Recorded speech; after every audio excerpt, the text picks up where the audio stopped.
In actuality, they're a mess on and off the court, even though they were predicted to win everything on paper.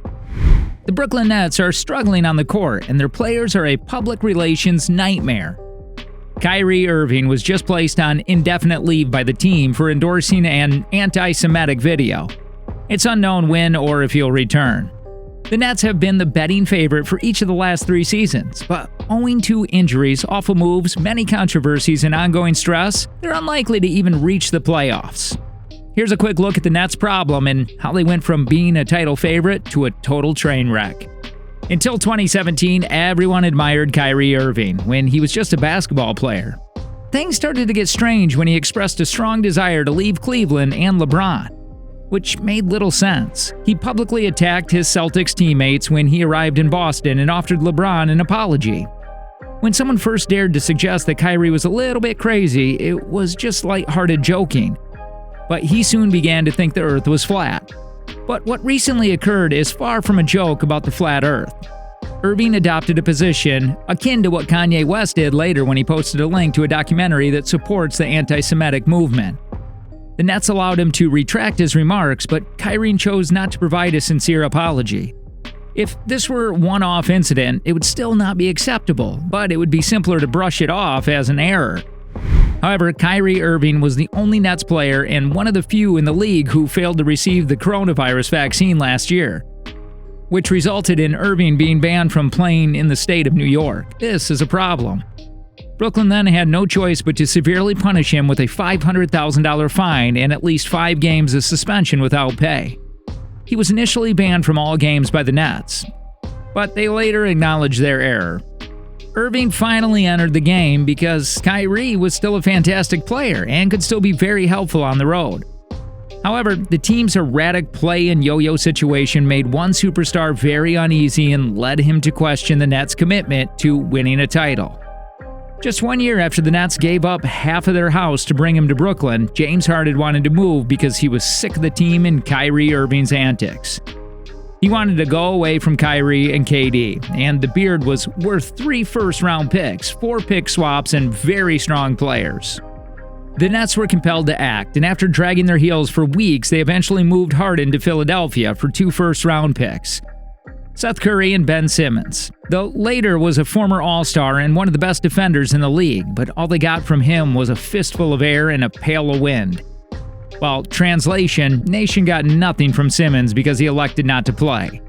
Ben is a good player, but he also has a dramatic sense of humor that blends in well with the rest of the Nets.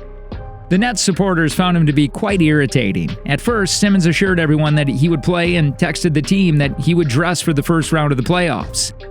However, he later changed his mind and decided not to play at all, which was embarrassing as the team lost the series and was swept by the Celtics. But it didn't take them long to start making headlines of their own. As soon as this was over, Kyrie Irving sought a trade, and KD quickly followed suit by asking for a trade of his own. Following a dramatic solo act on whether to enter or exit the final year of his contract, Irving ultimately decided to take the $36 million and opt in. KD took over after him and intensified his demands for a trade. The most aggressive trade demand in NBA history came from Durant, who asked the owner, Joseph Tsai, dismiss general manager Sean Marks and coach Steve Nash. However, because of the team's dramatic temperament, Durant's ultimatum wasn't even viewed negatively. Instead, it was simply another workday. Fortunately, Joseph refused his request and kept his ground. Despite all odds, Kyrie, KD, Sean Marks, and Steve Nash all began the season as members of the Nets staff. However, it soon became apparent that something was wrong with the team and that someone needed to be fired. Steve Nash was dismissed when the season got off to a 2-5 start, and he became the scapegoat for all the spoiled superstars' problems. Fair enough, the Nets' offense this year has been decent, and their defense has been terrible. Brooklyn is currently the league's worst rebounding team, ranks last in defensive rating, and appears incapable of stopping a college team from scoring. Ben Simmons, not the 76ers, is the biggest issue there. There are still signs of Simmons, who was a consistent contender for Defensive Player of the Year and could guard all 5 spots, but they are minimal. Simmons appeared to be 30% less athletic than he was in Philadelphia and has not yet fully healed from his back issue. He was supposed to be the Nets' defensive rock, but instead, he just looks like one of the other defensive voids that are now playing in Brooklyn. Ben's offense, too, if that were even conceivable, has bottomed out, and has his defense. As a well-known non-shooter, Simmons was infamous for passing up uncontested dunks out of fear of drawing a foul and forcing himself to a free throw line. The issues persist this year, but have strangely gotten worse. Ben is currently shooting a career low from the free throw line and is currently below 50%. He's also shooting a career worst from the field. And Simmons frequently doesn't even dare to look at the hoop, much less shoot the ball. He averages the fewest drives per game. The Nets ownership is using the luxury tax to pay $290 million for player salaries, but thus far they are only getting a team that isn't even in the play-in round. The harsh reality of this team, with Kyrie in and out of the lineup, Ben Simmons still shaking off the rust after not playing for 1.5 years, and both Joe Harris and Seth Curry still nursing their health back, almost makes it expected that the Nets would end up worse.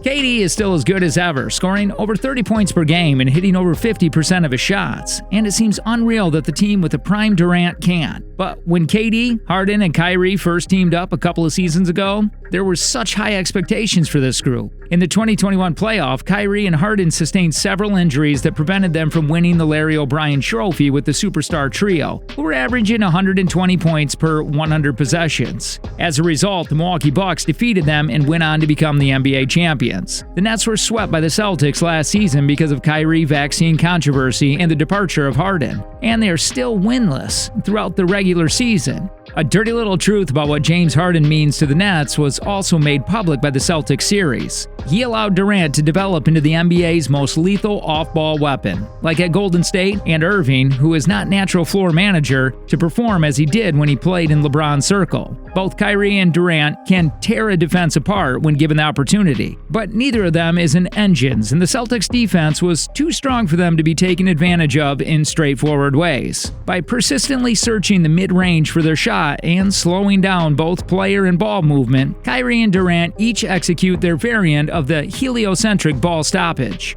The purpose of Simmons is to aid with stagnation, but it's not that easy. The Nets are on a decline, and even though it's still early and it would be fair to allow them time to get healthy and gel as a team, it appears like their window of opportunity to win a championship has passed. Simmons must begin shooting and making shots, and Kyrie must stop taking everything he reads online seriously. All their players must also regain their health. Do you two believe that it won't occur? Because of KD's aging body, Simmons' inability to develop into Steph Curry, and the fact that Kyrie can't be trusted with another significant contract, the Nets will eventually have to acknowledge that Kyrie and KD's time together has been a failure, and that they are unlikely to ever have a winning season together. We have come to the end of this video. Do share your views in the comment section below. Make sure you like and share the video, and consider subscribing to the channel. Also, enable the notification buttons to not miss any videos in the future. Until next time, goodbye.